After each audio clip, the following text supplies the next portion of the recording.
Olá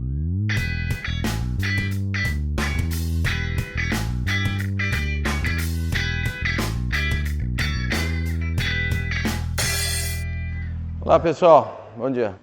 Agora a gente entra na parte que de fato é mais prática, mais ligada ao uso dos materiais cimentícios. O que nós vamos estar falando hoje para vocês tem a ver com as primeiras ferramentas que vocês precisam para começar a aprender a formular um concreto e entendê-lo na lógica da obra. Não só mais do ponto de vista teórico do que é um cimento, como ele reage, o que é porosidade. Os materiais cimentícios têm como grande sacada tecnológica você misturá-los com água e moldá-lo em qualquer lugar que você quiser, ou no canteiro de obra, ou numa indústria, onde você definir, você pode fazer isso. Essa etapa que o material entra em contato com a água, até ele estar rígido, que são as primeiras idades, é o que nós chamamos de concreto fresco. Fresco é porque é recém-misturado.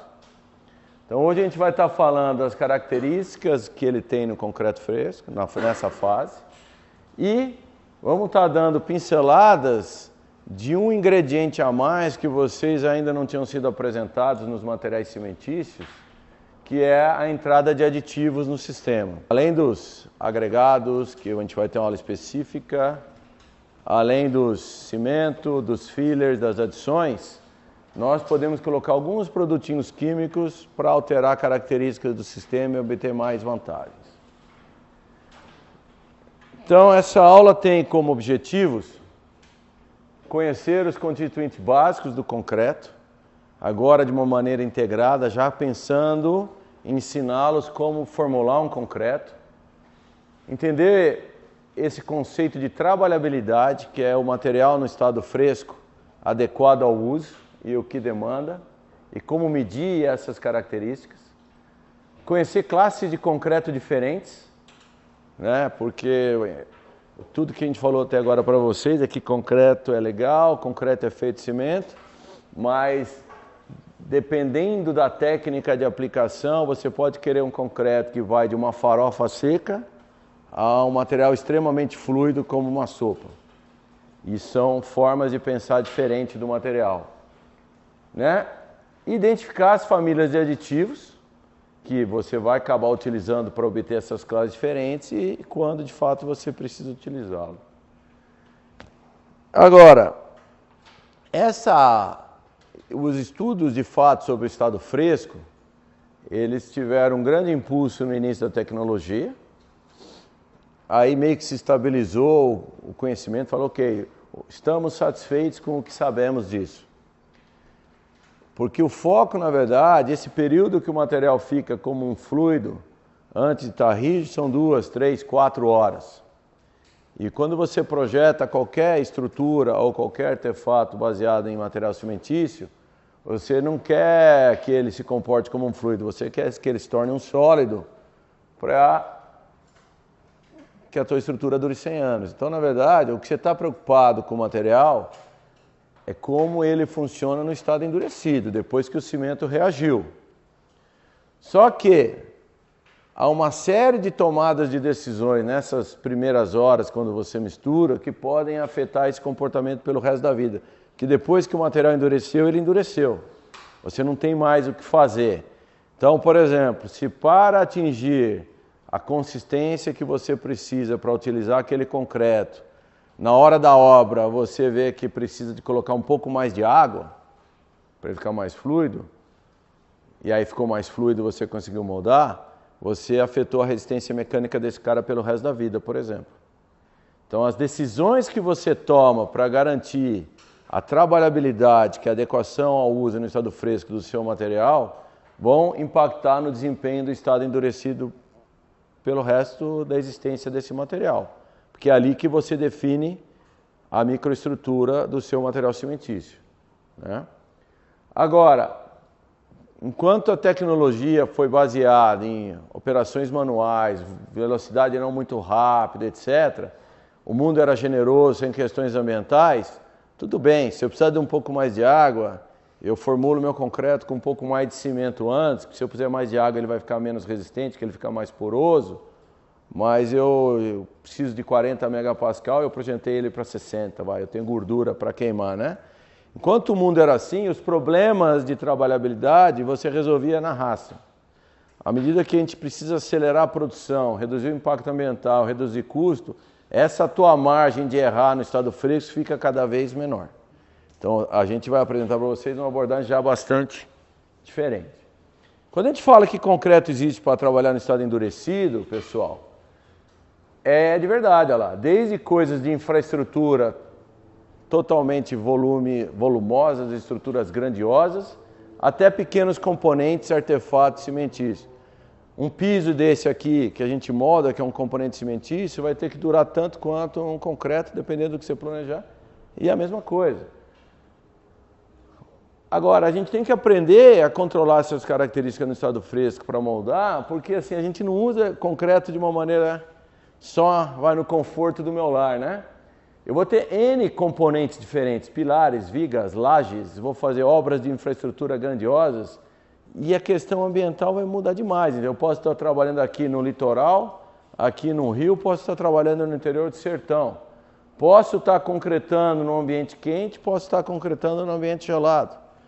Esse cara ele vai ter que conseguir ser moldado nesse ambiente aqui quente, um ambiente marinho, com trabalhabilidade adequada, e a microestrutura que vai ser gerada nesse concreto como endurecer tem que resistir ao ambiente. Aqui vai ter ataque de salinidade, sulfatos e questões de vento, cargas e tudo mais. Aqui você vai ter ciclos de gelo e de gelo. São outros ambientes. Então, para obter o comportamento adequado do que você projetou em laboratório nesses ambientes, você tem que conseguir misturar, moldar e colocar esse concreto no lugar. Peças pequenas você pode fazer numa pequena fábrica, até algumas vigas dá para fazer numa pequena fábrica, mas componentes grandes você molda no local mesmo, né? Então, a gente tem que aprender a administrar essa... Misturei, fiz esse material que parece uma sopa e agora eu vou moldar nesse ambiente, porque se aqui é muito quente, se eu puser esse concreto numa carriola, a água vai estar evaporando, né? Se é muito frio, a água não vai estar evaporando, mas ela pode congelar. Se está muito frio, a reação do cimento é mais lenta, ele demora mais para endurecer. Se está muito quente, a reação do cimento é mais rápida, ele endurece muito rápido. Então, o teu tempo para manusear o concreto fica muito curto, senão ele endurece antes de você moldar. Então, agora, para obter o que a gente quer no estado endurecido, a gente tem que aprender a administrar o estado fresco. Para que vocês façam isso com tranquilidade, vocês têm que entender o que é o concreto, como esse material existe. Não entender só o que é o cimento. Agora eu tenho que entender o conjunto todo com todos os seus constituintes. Existem definições clássicas. Essa é a definição de engenharia civil, né?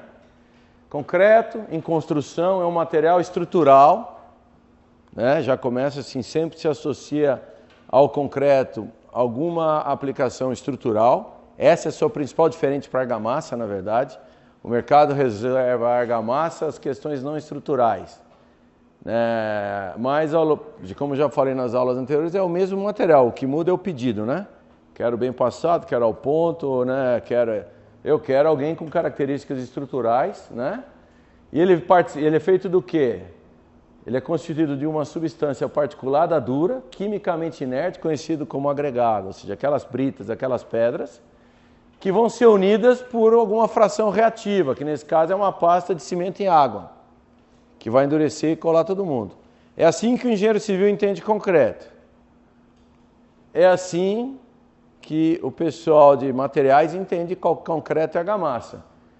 Quando você mistura agregados, partículas e água, você faz uma suspensão. Suspensão é a mistura de uma fase sólida num meio líquido, onde o meio líquido é dominante, né? É o solvente do teu sistema. Lembra daquela conversa de soluto e solvente, né? Então é uma suspensão granular de partículas, multifásica, porque tem materiais diferentes combinados. Cada fase é um material agregado, graúdo, agregado miúdo, filler, cimento, né? A heterogênea, porque os tamanhos são muito diferentes, comportamento não é homogêneo, comportamento heterogêneo, e reativo, porque o cimento está reagindo. Argamassa tem a mesma definição, suspensão granular multifásica heterogênea reativa. O que vai mudar é o que eu quero desempenho. Obtido a partir de mistura homogênea, ou seja, bem misturada essas coisas diferentes, de um ou mais ligante. O ligante é o cimento. Eu posso ter cimentos diferentes, agregados de vários tamanhos e água, podendo conter ainda aditivos, que nós vamos estar também tratando hoje, fibras, que podem mudar a propriedade, a gente vai ver mais para frente, e adições, que são os fillers, né? Aqueles cimentos que não são cimento puro, cimento com filler, cimento CP2F, etc. Aquilo é uma adição, mas eu posso pegar aquele mesmo filler e não vir junto no cimento, eu posso colocar no meu concreto final. Quem falou que eu preciso que ele esteja dentro do cimento? Eu posso trazê-lo direto na minha mistura final. Essa é uma definição genérica que é idêntica para a argamassa. A diferença da argamassa está na definição de engenharia civil, não no princípio físico dos materiais. E o sucesso todo da sua vida vai estar aqui. A tecnologia está atrelada a moldar a suspensão como um fluido. Foi isso que fez os materiais cimentícios de fato dominarem o mercado. Custo, disponibilidade no mundo inteiro e você molda com simplicidade no local. Se você tiver que trabalhar com uma viga de aço, ela tem que vir perfeitamente moldada, transportada, fabricada, você só parafusa no local. Você fabrica, então, tecnologia antiga, você tinha lá os marceneiros, os carpinteiros que faziam suas formas na obra e você moldava qualquer geometria. Então, o fato dele ser uma suspensão que você molda e ele endurece, essa é a grande sacada da tecnologia. E aí, a gente tem que começar a entender que talvez vocês que já viram em alguma obra concreta devem associar esse material a um tipo de consistência. Consistência é assim, como o fluido ele é. Se eu manipulo, eu faço muita força ou ele é molinho quando eu manipulo? Isso é consistência. E aí tem um pouco da discussão com vocês, que consistência esses materiais têm que ter antes de endurecer, né? Vocês têm alguma noção? Eu já adiantei alguma farofa, sopa, uma massa, parece uma argila. Alguém já viu algum concreto diferente de aquela bola meio coesa, assim, que precisa vibrar para escoar? Alguém já viu um concreto que escoa como autonivelante, como uma sopa, como um fluido? Alguém já viu esse tipo de material ou não? Já viu um concreto que parece uma farofa seca? Já tiveram essa visão, não? Ninguém? Aí que é legal. À medida que a engenharia foi inventando jeitos diferentes de moldar, e cada um baseado num princípio econômico, na verdade. Eu quero aumentar a velocidade de fabricação de um componente, mas eu não quero ter muita forma. Forma é caro, forma é lento de produzir. Então eu quero uma máquina que prensa o meu concreto, e a hora que eu tiro ele da prensa, ele é autoportante, ele já está formado. Qual é a consistência que o material tem que ter para isso? Outro, não, eu queria fazer o contrapiso aqui no chão, sem ter que ter trabalhadores nivelando, vibrando. Eu queria simplesmente verter um balde de concreto e ele se nivelasse sozinho. Eu não queria ter que transportar o concreto do caminhão betoneira para minha viga, o meu pilar lá na obra, com carriolas e jiricas. Não dá para pôr uma bomba que leve ele direto para lá? Cada pergunta feita desse tipo levou aos engenheiros, ao pessoal que trabalha em dosagem, formulação, a falar, ok, eu posso obter o mesmo comportamento no estado endurecido, que é o que interessa, fazendo ele ser bombeável, fazendo ele ser autoportante. Eu acrescentei um pedido que não tem a ver com desempenho no estado endurecido, que isso daí você tem que garantir, porque senão a tua estrutura vai ruir, vai sofrer problema de corrosão, tem que fazer, eu quero lá 30 MPa, eu quero 30 MPa. Só que eu queria moldar diferente. E o moldar diferente tem várias razões. Pode ser simplesmente porque você é criativo e decidiu moldar assim, ou, como é de praxe, tem uma questão técnica e econômica sempre por trás. Preciso moldar mais rápido, preciso reduzir o custo da minha moldagem. É aí que a tecnologia acelera e ganha dinheiro. Então, N consistências são possíveis. Essa é a cara de um concreto vindo de uma bomba, onde você olha, ele é extremamente coeso, a quantidade de finos em relação à quantidade de pedra é muito elevada, tanto que você quase não percebe as pedras aqui, depois a gente vai ver o modelo microestrutural disso, e ele está fluindo igual uma uma pasta, um cremão para encher essa forma aqui, ó. Olha a largura dessa mangote aqui, né? E ele está fluindo e se nivelando quase por conta própria. Esse aqui é um pouco parecido com esse aqui, mas você já vê que ele tem menos dessa fase brilhante que a pasta. Lembra que tem os finos com água, etc. Já começa a perceber mais os agregados, mas ele está vindo nesse jato aqui que é o jorro de uma mangueira, né? Bombeando esse concreto. Vai ter essa cara mais ou menos assim, tá vendo? Pedras imersas numa pasta, né? O cimento com as adições e os finos vão estar nessa fase aqui, né? Nessa fase entre os agregados. Então, no final, você começa a ver que o produto combinado é uma mistura das fases, né? Ainda tem bastante pasta, bastante argamassa aqui. Esse cidadão aqui já tem muito menos pasta, ó. Você quase não vê nem coesão, nem continuidade de sistema. Você vê que não tem nem pasta suficiente para preencher os vazios entre as pedras. Esse é um concreto que, para ficar no lugar, o cara vai ter que socar ele, né? Mas por que ele quer assim? Por alguma razão técnica. Se ele tem menos pasta, ele tem menos cimento. Se ele tem menos cimento, mais barato, mas eu preciso de mais mão de obra para socar. Se ele tem menos cimento, ele vai ter menos retração, aquela retração química. Se ele tem menos cimento, a reação do cimento que libera calor, esse cara vai liberar menos calor, né? Tanto que isso aqui é uma das tecnologias principais de fazer barragens.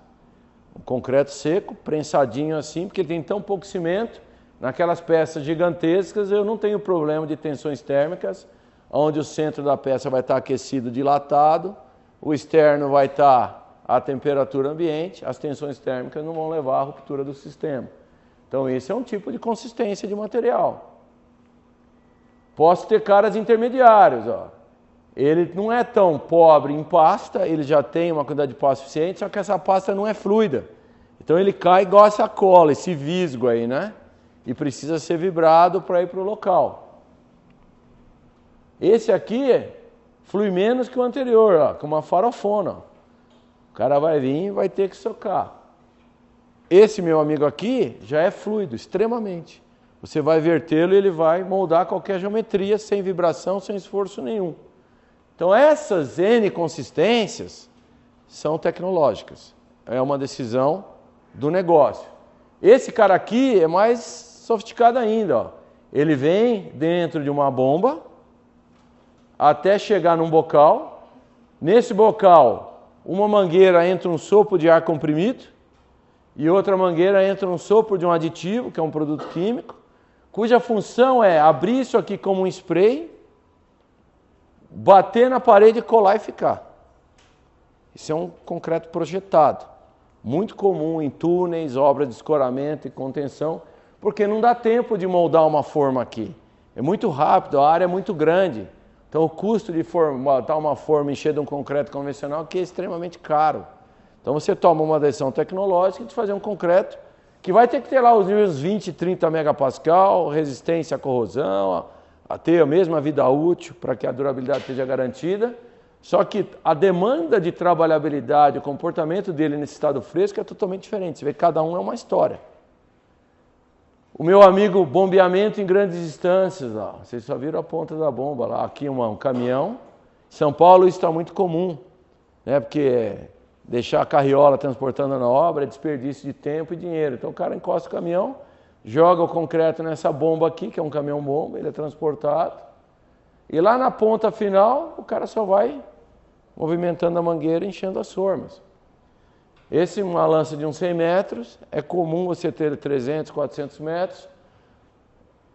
Na vertical, agora já estão bombeando 100, 150 metros na vertical, mas a tecnologia tem relatos de bombeamento de 3 quilômetros de distância. Você vai fazer um túnel nos Alpes suíços. Você vai ter que subir o caminhão na montanha, você não consegue. Então você bombeia, né? Oceano, vou concretar alguma coisa lá no meio do porto. Então essa tubulação fica com flutuadores, o cara bombeia do solo ou do navio até onde ele quer concretar. É o mesmo material no estado fresco? Não, ele tem que ser desenhado para passar pela tubulação e chegar. Mas depois que ele foi moldado e endurecer, ele é concreto como outro qualquer. O cara não sabe que história teve. Posso ainda ter caras assim, ó, totalmente parecendo... Isso aqui são agregados, aqui são esferas de isopor. Essa massinha aqui é extremamente seca, que senão o isopor flutua. Então você quer moldar igual uma argilinha esse cara aqui, né? Para fazer isolamento térmico e acústico, por exemplo.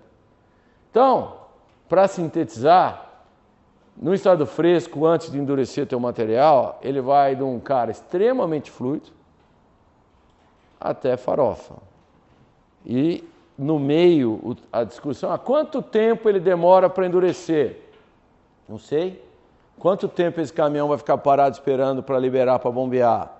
Qual que é a distância? 3 quilômetros? Quanto tempo é a viagem dentro dessa tubulação?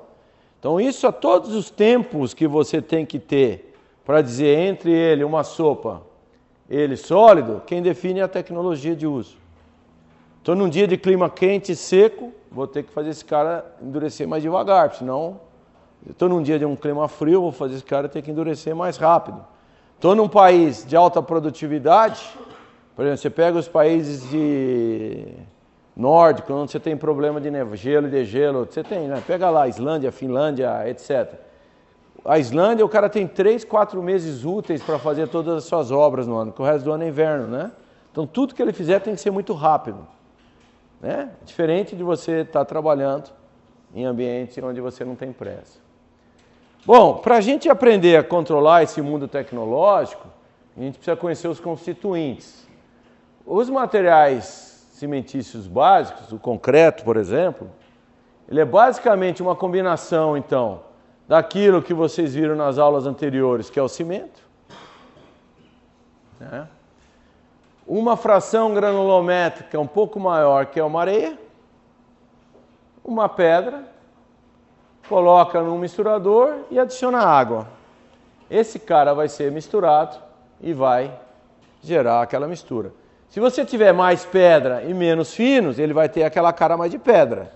Se ele não tiver pedra, tiver um monte de finos, ele vai ter uma cara mais de pasta.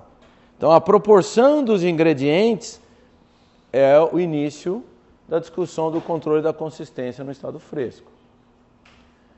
Bom, e aí são infinitas possibilidades. Quando eu falo em cimento, todos aqueles que vocês viram estão valendo. Além dos cimentos, a gente tinha visto que tem diferentes classes de cimentos. Cimentos CP1, 2, 3, 4 e 5. CP2 pode ter E, F, Z, com pozolana, com filha calcário ou com escória de alto forno. CP3. Isso vem dentro do cimento. Só que além disso, eu posso ter esses mesmos caras que já vinham dentro do cimento colocado lá na ponta, né? Quem falou que eu não posso colocar escória na concreteira? Às vezes a norma do teu país não permite. Por exemplo, no Brasil não é permitido em norma que você coloque isso, né, lá na ponta da concreteira. Mas se você está numa barragem, numa obra de infraestrutura, você pode fazer. Existe uma regulamentação para o mundo normal, existem as coisas especiais. Se você está numa indústria de pré-fabricado, você pode fazer. Tem países que o cimento é sempre puro. Esses caras extras são adicionados lá na concreteira. Então, isso é uma questão de regra de como o mercado vai proceder, mas não da tecnologia, do material em si, né? Quando eu olho meus agregados, nós vamos ver que eles têm vários formatos e litologias e mineralogias diferentes e tamanhos. A gente vai ter uma aula só sobre agregados. Então eu vou ter caras mais arredondados, que com certeza se mexem mais fácil, porque eles não travam um no outro. Caras mais angulosos e de vários tamanhos. Então esse aqui eu vou chamar de agregado graúdo, esse aqui eu vou chamar de agregado miúdo, por exemplo. Mas é agregado. Então eu estou combinando finos, agregados, com água. Essa é a simplicidade da tecnologia que fez todo mundo querer fazer esse cara. Ah, preciso de um monte de resistência. Usa menos pedras, um monte de cimento. É assim que você constrói em qualquer pedreiro brasileiro. Tem uma receitinha básica, 1 proporção disso, para 2 de areia, 3 de pedra, com água, dá um concreto médio com uma resistência boa, desde que você não precise bombeá-lo, aplicá-lo como um spray. Você vai demorar moldando, mas é você mesmo que está trabalhando, é a sua própria obra, isso fez com que a tecnologia se massificasse. Agora, como engenheiros, é importante que vocês entendam o modelo esquemático disso, para entender como é que esse cara realmente trabalha. Porque vocês vão ter esse é o material que o engenheiro civil aprende a dosar e formular. Quero ele mais fluido, quero ele mais resistente, quero ele bombeável, quero ele spray. Vocês têm que entender como essas fases se movimentam para entender como funciona. Então, esquematicamente, aquela infinidade de materiais é simplificada assim. A pasta é composta de cimentos e finos, fillers. Né? Cimentos são partículas geralmente menores que 75 micrômetros. Os fillers são caras menores que o cimento. Por quê? Quando você colocar esse cimento num balde, os vazios entre as partículas de cimento poderiam ser melhor ocupados por uma partícula um pouco menor. Né? Esses caras aqui combinados com água é o que nós denominamos matriz ou pasta. O termo em materiais é a matriz do sistema, o termo em construção civil é a pasta cimentícia, né?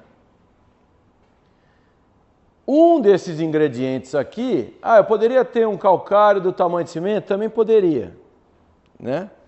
Mas um desses ingredientes aqui tem que reagir com a água, né? Esse é o cimento. Quem vai endurecer o concreto é a transformação da pasta. É ela que vai transformar e vai endurecer aquele conjunto como um todo. Por isso que a primeira questão de ter um concreto de alta resistência é ter uma pasta de alta resistência. Uma pasta de alta resistência é aquela que tem menor porosidade possível. Menor porosidade possível é feita com o menor teor de água possível ou que tem o maior grau de hidratação possível do cimento para ter redução de porosidade, que é o que nós vimos nas aulas de cimento. Né? Essa pasta aqui, então, vai endurecer. Esse cara ultrafino também pode ser reativo. Ele pode reagir por si só, ele poderia ser escória, por exemplo, ou ele pode reagir com os produtos de hidratação, como as pozolanas, né? O hidróxido de cálcio, etc. Então, hoje, as pastas modernas tendem a combinar caras reativos com caras que melhoram a mobilidade do sistema. Né? Nem só o cimento precisa ser reativo. Por quê? Quando o cimento reage, e isso que confere resistência ao sistema, ele começa a fixar água líquida como hidrato, né? Então ele vai reduzindo a porosidade. Lembram que nós aprendemos que a porosidade final é o que evapora, né? Mas nem tudo evapora, que uma parte da água fica presa no hidrato, que tem uma pequena retraçãozinha do volume da água, né?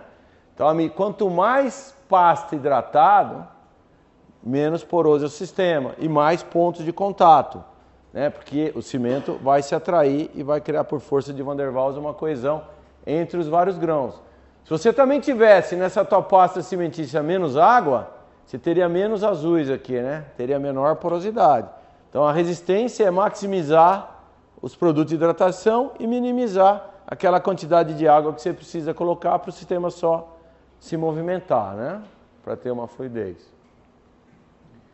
Bom, aí eu posso a essa pasta hidratada acrescentar um agregado miúdo. O miúdo tem uma definição por tamanho, é menor que 4,8 milímetros. Então isso aqui é de 0,1, 4,8 milímetros. Mas isso é areia? Bom, se você achou areia desse tamanho, é areia.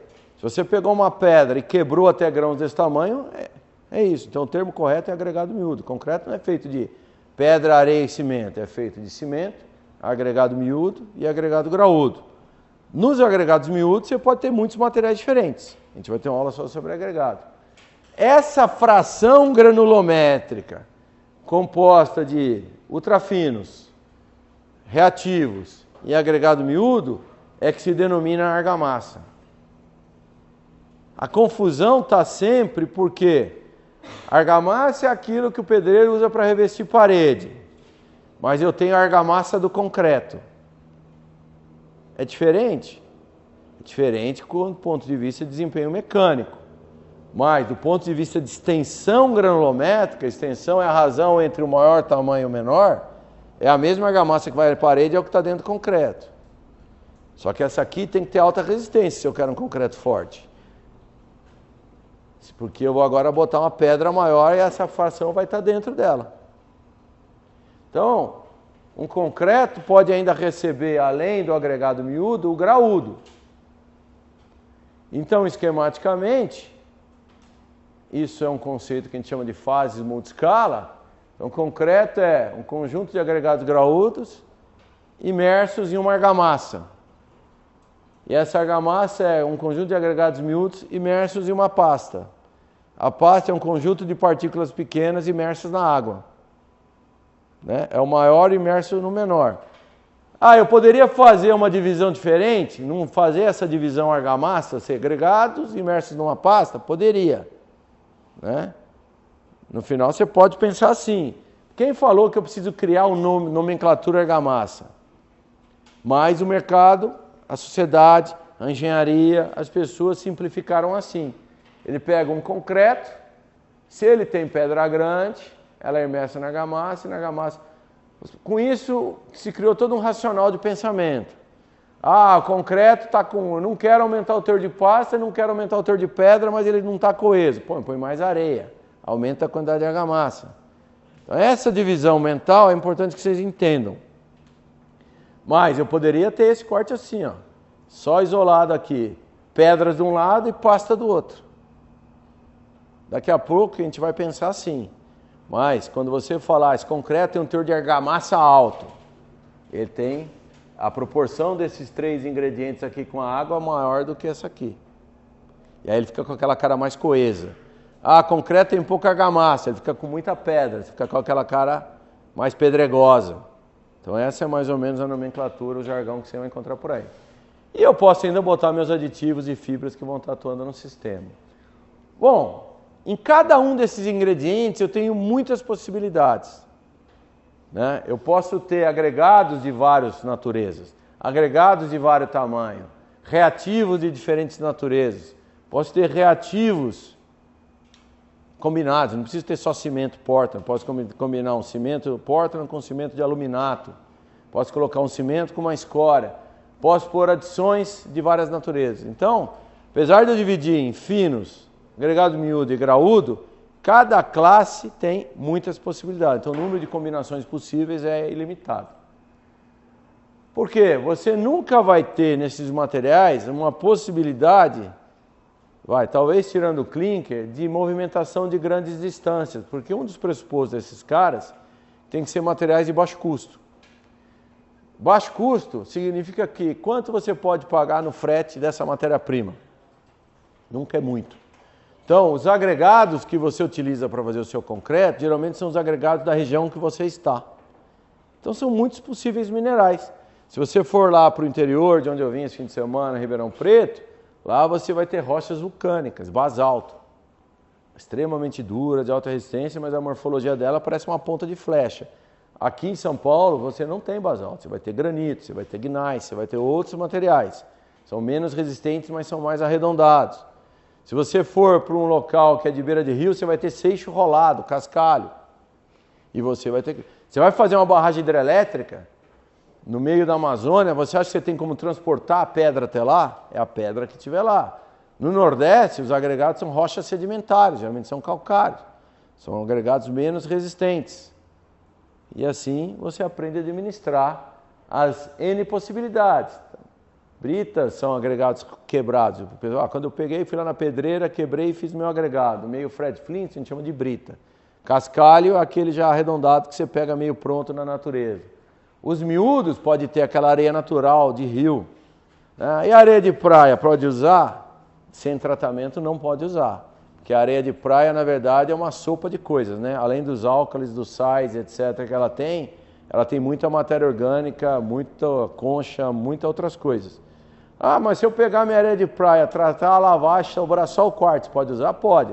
Aí a pergunta é quanto custa. Né? Mas na ausência de outra areia, why not? Você vai ter que pagar o preço de tratar e limpar esse cara. Senão pode atrapalhar as reações de cimento e a tua estrutura pode cair. Né? Posso usar calcário moído? Posso pegar lá minha pedra de piscina, britar do tamanho de uma areia e usar? Pode. Posso usar reciclado de construção e demolição? Pegar um bloco antigo da parede, triturar ele de novo no grão pequeno e usar? Pode usar. Tudo vai ter consequência, mas tudo você pode usar. Posso mudar o tipo de cimento? Nós estamos falando do Portland. Poderia combinar com cal? Para concreto seria uma reação muito lenta, mas poderia. Poderia usar um pouquinho de gesso? Poderia. Se o teu concreto não for ser usado em ambiente úmido, Posso fazer uma mistura de agregados com gesso, ele é extremamente resistente? Pode, só não pode molhar. Gesso tem questões de solubilidade, mas se você está construindo no deserto, isso é muito usado em Israel, por exemplo, blocos de gesso, em vez de usar cimento Portland, né? Que lá quase não chove, então você pode fazer isso aí sem problema algum, né? As adições também, isso aqui é o que está mais na moda atualmente, porque a questão de redução de impacto ambiental, grande parte do CO2 da produção de cimento Portland é mitigado substituindo por adições. Eu tiro meu clinker e começo a pôr fillers, pozolanas, resíduos, argilo-minerais como saibro, e assim caminho eu posso reduzir. E o grau mais técnico, que são os aditivos. Vou mostrar para vocês, e vocês vão ter tarefas de buscar os aditivos. Essa classe de aditivos chamada dispersantes, quando foi inventada, foi a razão dos concretos terem sobrepassado de 20 megapascal de resistência. Até a invenção desse cara aqui, que você vai colocar 0,1, 0,2% no sistema, era impossível fazer um concreto cuja resistência fosse maior que 20 megapascal. Hoje a gente faz concreto de 250 megapascal se a gente quiser, né? Então, aditivos são extremamente importantes. Sem essa classe aqui, é impossível fazer um concreto num país que neva sem que ele rache no primeiro inverno,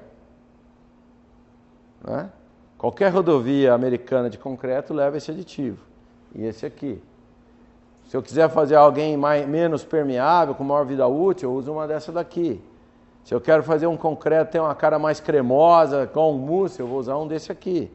Então, cada aditivo é um tempero, ele muda uma propriedade.